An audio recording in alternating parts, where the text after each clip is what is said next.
جو media talk کرنے لگا ہوں، یہ ایک ایسی خوفناک اور دردناک اور تکلیف دہ چیز ہے کہ میں سمجھا یہ انتظار نہیں کر سکتی کل کے لیے۔ میرے ساتھ جاوید علی بیٹھے ہوئے ہیں، ایک طرف عثمان ڈار جو ہمارے سیال کوٹ کے پریزیڈنٹ ہیں۔ میں ذرا اب آپ کو صرف بتانا چاہتا ہوں کہ یہاں ہو کیا رہا ہے اس ملک میں۔ میں اپنی قوم کو آگاہ کرنا چاہتا ہوں کہ پاکستان کو کس طرح ایک بنانا ریپبلک بنا دیا گیا ہے۔ نہ یہاں کوئی قانون کی فکر ہے طاقتور کو، نہ ان کو فکر ہے اپنے آئین کی۔ ہمارا جو آئین ہے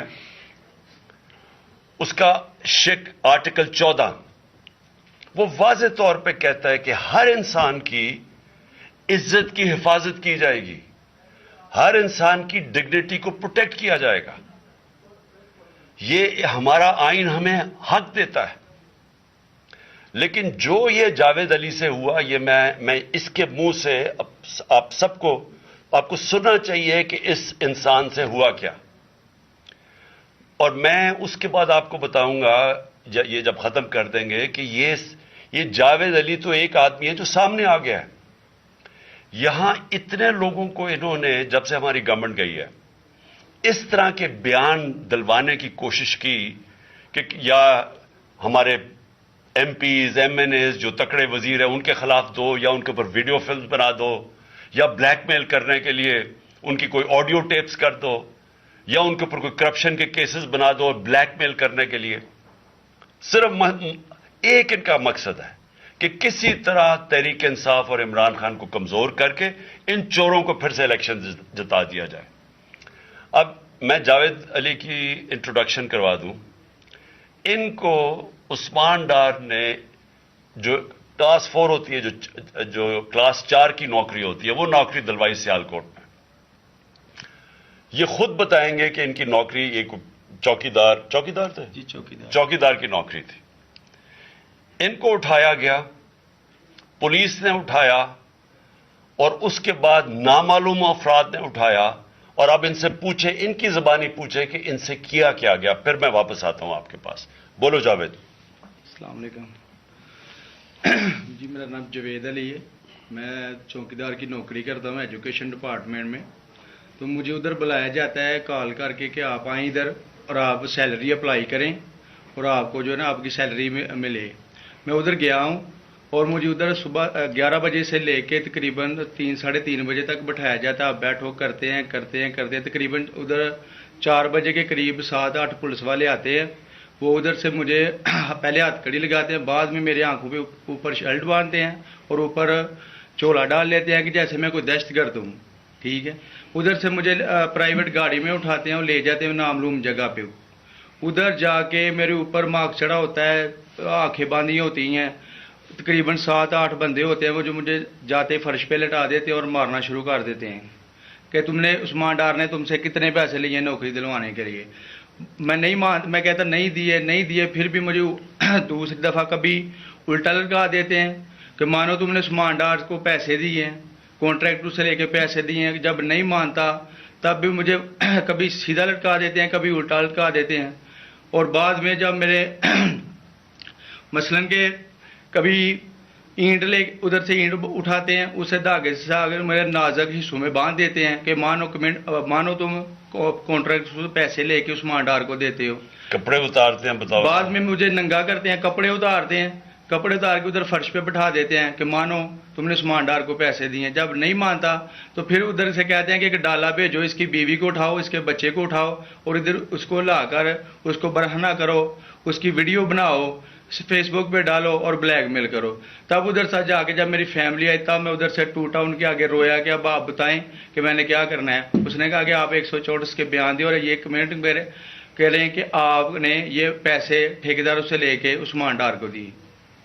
یہ بتائیں آپ کہ کوئی یہ سب چپ ہو جاتے تھے جب کوئی آتا تھا ایک آدمی؟ جب میری تو آنکھیں باندھی ہوتی تھی، ٹھیک، اس وقت جب کوئی آتا تھا ادھر، کوئی افسر آتا تھا، یہ کہتے تھے کہ بڑے صاحب آ گئے ہیں اور سب سائلنٹ ہو جاتے تھے۔ جب وہ آتا تھا سب سائلنٹ تھا، اب ٹھیک ہے لگے رہو، کرتے جاؤ، لگے رہو۔ یہ بات؟ میں اب آپ کے سامنے یہ جو جاوید علی نے بات رکھی، یہ ہر طرح ہم کنفرم کر سکتے ہیں. قرآن کے اوپر ہاتھ رکھنے کے لیے میرے سامنے تیار تھے. یہ عثمان ڈار کو پھنسانے کے لیے، اس کو کرپشن کیسز میں لانے کے لیے، یہ ساری چیز، یہ جو اس سے 164 کا بیان دلوایا گیا، اور پھر بیوی بچوں کو ساتھ والے کمرے میں لا کے ان کو کہا کہ اس کو ننگا کریں گے. یہ سیدھی بات بتائے، بیوی کو کہا کہ اس کو ننگا کر کے اس کی تصویریں بنائیں گے اور پھر فیس بک پہ چلائیں گے. میں آج اپنی بڑے رسپیکٹ سے، میں اپنی عدلیہ سے، میں اپنی چیف جسٹس صاحب سے کہنا چاہتا ہوں کہ دیکھیں، میں اب سے نہیں، جب سے ہماری حکومت گئی ہے، میں تب سے کہتا رہا ہوں کہ ہمارے بنیادی حقوق کی حفاظت کون کرے گا. شہباز گل کو اٹھایا، اس کو ٹارچر کیا گیا، اس کو ننگا کیا گیا، اس کو لٹکایا گیا اوپر، اس کو مارا گیا. اس سے بیان دلوا رہے تھے کہ عمران خان کے خلاف سٹیٹمنٹ دو، جو اس کو کہہ رہے تھے عثمان ڈار کے خلاف سٹیٹمنٹ دو. اس کو میں تب بھی، میں نے صرف ایک میرے منہ سے نکل گئی اور غصے میں نکل گئی کہ ہم جس جج نے ان کو ریمانڈ دلوایا تھا واپس، شہباز گل کو واپس جیل میں، جب وہ ٹارچر ہوا تھا، تو میں نے کہا قانونی کارروائی کریں گے. میرے اوپر کنٹیمپٹ نوٹس کیا گیا، لیکن کوئی کسی نے ایک کسٹوڈیل ٹارچر ساری دنیا کے اندر منع ہے. کسٹوڈیل ٹارچر کے اوپر کچھ نہیں ہوا. پھر اعظم سواتی کو اٹھایا گیا اور ساری قوم کے سامنے جو اعظم سواتی نے اپنے زبان سے بتایا کہ اسے کیا گیا ہے، ایک ٹویٹ کے اوپر، اس کا صرف ایک ٹویٹ کر دی تھی اس نے کہ NRO2 باجوہ نے دیا، جو سب قوم جانتی ہے. اس کے اوپر جو اس سے کیا گیا، پھر ویڈیو بھیجی گئی اس کی بیوی اور اس کی بیٹی کو. ایسی چیزیں اس ملک کی تاریخ میں کبھی نہیں ہوئی، یا میں تو نہیں کبھی سنی تھی ایسی چیزیں. شاید دہشت گردوں سے ہوتی ہوں، شاید کوئی باہر کے جاسوسوں سے ہوتی ہو، غداروں سے، لیکن اپنے شہریوں کو اس طرح کرنا اس ملک کی تاریخ میں کبھی نہیں ہوا. میں نے، جب مجھے گولیاں لگی، میں نے تب چیف جسٹس صاحب کو پہلے مخاطب ہوا. میں نے کہا دیکھیں، جنہوں نے مجھے یہ قتل کرنے کی کوشش کیا وہ سارے اقتدار میں بیٹھے ہوئے ہیں. اس میں یہ جو ایک آدمی ڈرٹی ہیری جب سے جنرل باجوہ لے کے آیا یہاں، تب سے یہ تشدد شروع ہوا ہے. شہباز گل کا، اعظم سواتی کا، مجھے گولیاں لگی.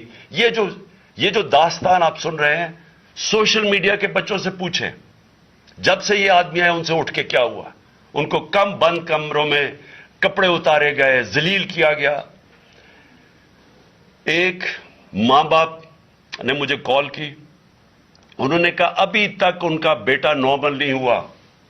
اس سے اوپر اتنا تشدد کیا کہ وہ ابھی تک نارمل نہیں ہوا. اور میں ان کو کہا، جس طرح اس کو جاوید کو کہا میں نے سامنے آؤ، سب ڈرتے ہیں، نامعلوم افراد سے سب ڈرتے ہیں، اور کوئی کسی قسم کی پروٹیکشن کسی کو نہیں ہے، کیونکہ یہ قانون کے اوپر ہے، یہ جو مرضی کر لیں، کوئی ان کو بچانے والا نہیں ہے.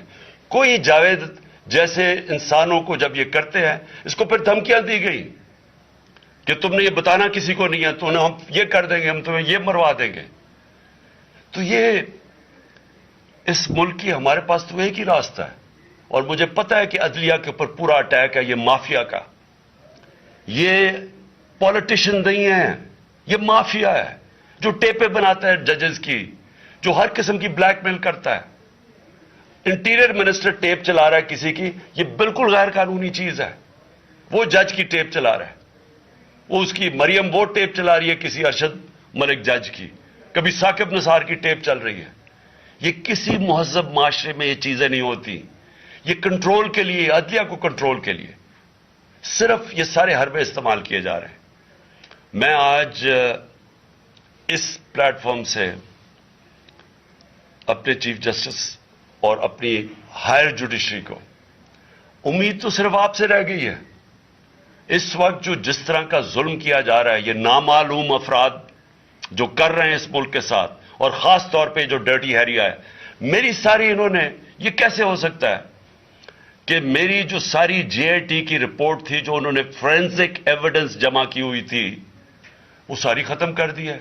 ان 4 آفیسرز کو پھر اوپر بٹھا دیا جن کے اوپر پروسیکیوٹر جنرل نے کہا تھا کہ انہوں نے میری جے آئی ٹی کی ایویڈنس سیبوٹاج کرنے کی کوشش کی. اس نے ٹیررزم کورٹ کو بتایا ہے, ان کو واپس لا کے اوپر بٹھا دیا ہے. یعنی اس سے انصاف ملے گا. ساری ایویڈنس ختم کر دی ہے تو ہمیں کدھر جائیں گے ہم؟ میری ریکویسٹ ہے چیف جسٹس صاحب, یہ جاوید علی کی اس کے اوپر موٹو ایکشن لیں, پتہ چلائیں کہ یہ کون لوگ ہیں. اور اوپر سے اس نے نامعلوم افراد نے اس نے سنا کہتے ہوئے کہ پولیس کے اوپر سارا الزام لگانا, پولیس کو پنچنگ بیگ بنانا اور کچھ نہ کہنا, نہیں تو اب تمہیں یہ کر دیں گے, مار دیں گے. دیکھیں جی وقت آ گیا ہے.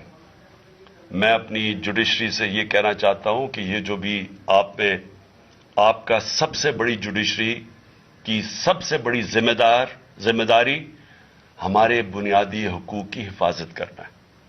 یہاں جس طرح یہ رجیم چینج کے بعد جس طرح بنیادی حقوق ختم کیے گئے ہیں, لوگوں کو لاوارث چھوڑ دیا ہے, سمجھ نہیں ہے لوگ جائیں کدھر انصاف کے لیے. ہم نے ایک پرامن احتجاج جیل بھرو تحریک شروع کی. جو لوگوں کو اٹھا کے لے کے جا رہے ہیں ان کو کپڑے نہیں دے رہے ہیں, ان کو دور دور لے گئے ہیں, کسی کو اٹک ڈرانے دھمکانے سے خوف پھیلا رہے ہیں. ایک طرف ایک پرامن احتجاج تاکہ ملک میں نقصان نہ پہنچے. اب ہماری قوم آگے مشکل میں ہے, مہنگائی میں ڈوب گئی. کبھی پاکستان کی تاریخ میں 41% مہنگائی انفلیشن نہیں ہوئی, چھوڑ کے گئے تھے 12% تھی, آج 41% ہے. ہم اس کے احتجاج کریں کہ چور اوپر بٹھا دیے, این آر او مل گیا ہے, پکڑ کے یہ حالات ہوتا ہے. سب کو ڈرانا دھمکانا, جرنلسٹ کو, صحافیوں کو, ٹی وی چینلز کو. تو میں صرف چیف جسٹس صاحب اور آپ اپنے سپریم کورٹ سے آج خاص درخواست کرتا ہوں کہ یہ جاوید علی کی کہانی سنیں, پوچھیں کون ذمہ دار ہے. کہیں تو لائن ڈرا کریں کہ اب ان کو خوف تو ہو کہ کوئی کھڑا ہے ان کے لیے, عوام کے لیے, عوام کے ساتھ کھڑا ہے.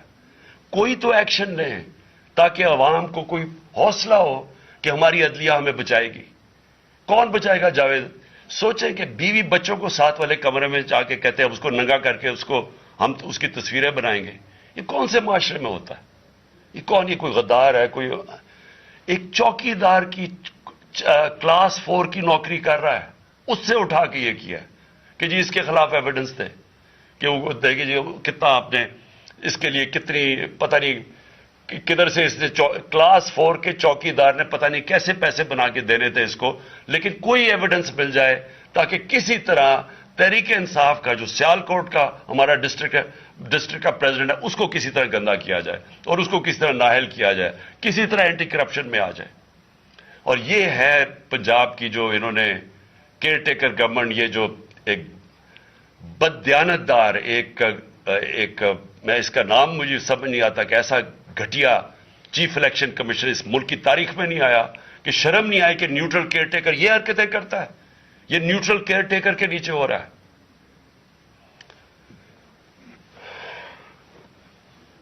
بہت بہت شکریہ.